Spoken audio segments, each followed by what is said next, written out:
kayong mga may power, ako walang power. Wala akong power. Wala akong power.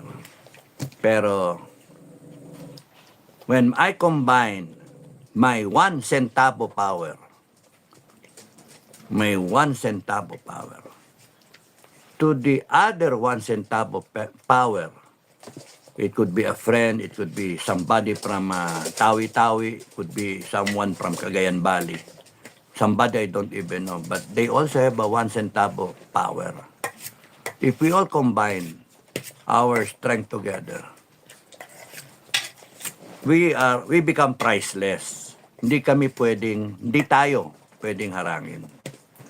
Kaya kakabahan na yung mga, kinakabahan actually yung mga yan ngayon eh. Kinakabahan. Lahat sila kinakabahan. From president down the line. Sino ba itong tarantadong kapitan nato? Sino itong gagong captain dadon nato? He's dangerous. Let's eliminate him. Sir, wag. Sir, wag. Baka in-advise sa inyo yun ang mista ko, no? Makinig kayo sa mista ko. Kasi my classmate knows how dangerous I am. No? And I become very dangerous the moment na lalo nyo pitikin. Kakabugin ko kayo, pitikin nyo ako, kabugin nyo ako, saksakin nyo ako, bombahin ko kayo. Tangina ninyo, hayop kayo. Kayo na yung mali, alam niyo yung mali kayo. Mga ina nyo, kung ano-ano pa kayo mga palusot-palusot pa kayo. We will come out, we will stand out. We stand up and we will get back that power. We will take it back. You will all be terminated. Lahat kayo will be terminated. And you will be so sorry that you will be so sorry. Kasi taong bayan, gising na eh. Lumabas lang dyan 1 milyon, okay na ako. Lumabas dyan ng 10 million, maganda eh. Pero pagka ang lumabas dyan talaga, may mga kababayan, kahit nga 100,000, okay na ako. 100,000, okay na. Fight na yan. Match na yan. AFP, PNP, match na yan. Bakit? Mahati nga. Mahati AFP tsaka PNP. Kasi merong matino, meron di matino. Mahati yung MUP. Merong matino, may mga walang ya. Kaya nga, pagka bumagsak kayo sa Civil War, hindi ko kasalanan yan. Kasalanan yan ni Bongbong Marcos. Bakit? Paano? Nagnakaw kayo eh.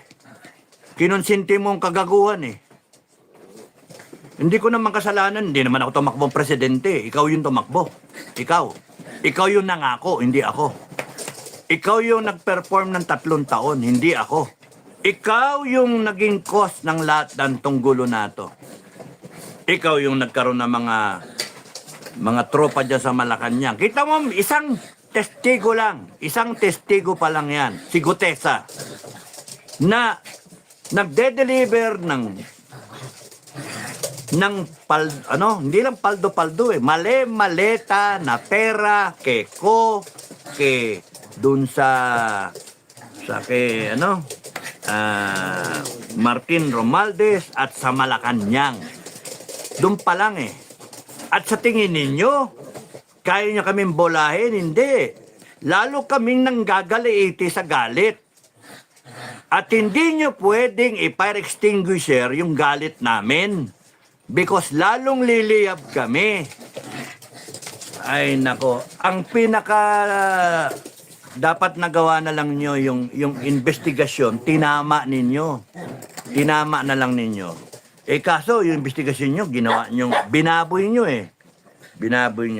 Karoon ng kanin. Binababoy nyo yung investigasyon. And then ngayon, inaano ninyo na may kumakampi kay Lacson, may handler sa inyo, ginagamit itong grupo ng mga general, ginagamit itong ibang mga grupo para palitawin ninyo na may following kay Lacson, may following itong naniniwala mga tao sa investigasyon na yan.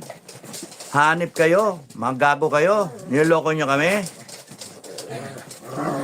kami.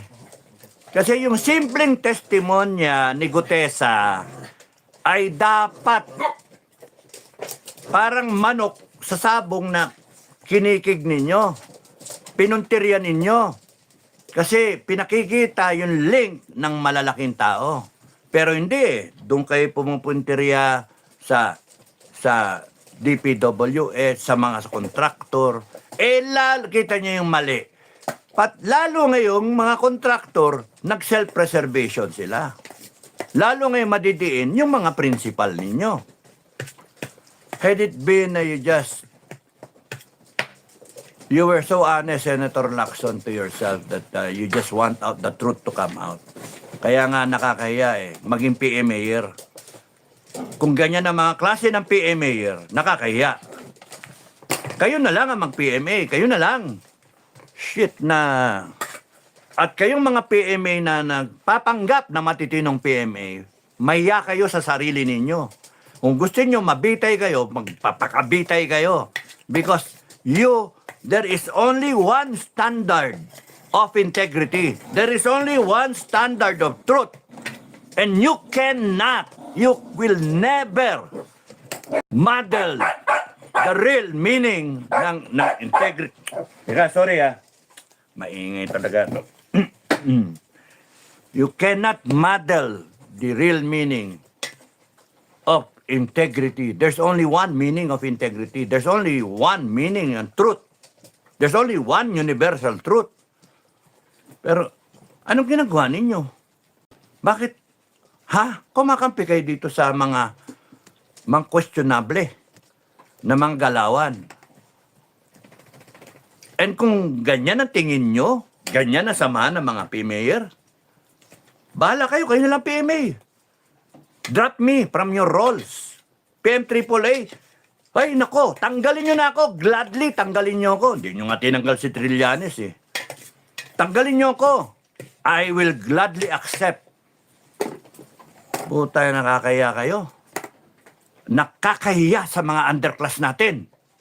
Mahiya kayo sa mga underclass natin. You are supposed to be examples of the true PMAers. They're examples of courage, integrity, and loyalty. And what are you showing now? Maya kayo. Buti pa si Magalong eh. Okay pa si Magalong eh. Tinanggap niya yung trabaho dahil sa gusto niyang makatulong, gusto niyang lumabas ang katotohanan. Okay lang yun. Sabi ko nga, baka masira si Sir eh. This can make or break him. Pero lumitaw yung katotohanan, lumitaw yung totoong karakter ng tao, totoong PMAer, si Magalong. Bakit? Nung dinidiktahan siya na magiging resulta. And true enough, ganun din ang ginagawa nung panahon ni Pinoy, dinidikta na huwag mo isasali si Pinoy.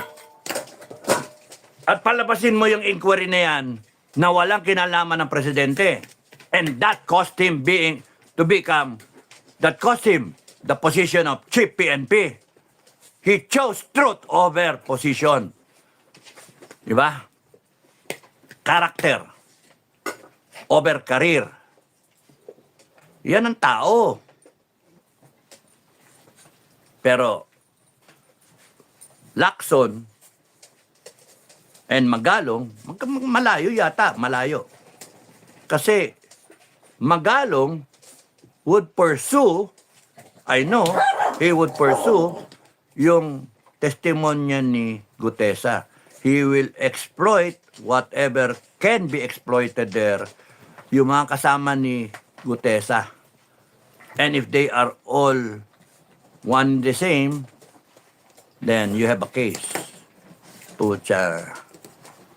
Sa may pipiyok at may pipiyok dyan. Sino dyan ang tao na binibigyan ninyo, iniiwanan nyo? Yun yung makukuha, masasabi na. Lalo doon sa Malacanang. Ay, nako. Pero ngayon sasabihin ni Lacson, papatawag si Ko. Niloloko na ninyo kami eh. Niloloko nyo kami. Alam naman namin, di pupunta si Ko dyan eh. Paano hihingi siya witness protection program. I cannot incriminate myself. May kaso na po eh. Kakasuhan nila yan, so sub judice. Hindi na siya pwede magsalita. Kung sakaling mag-appear siya dyan. Ganon din yung kay Martin Romualdez. Maraming dahilan. Niloko nyo lang kami.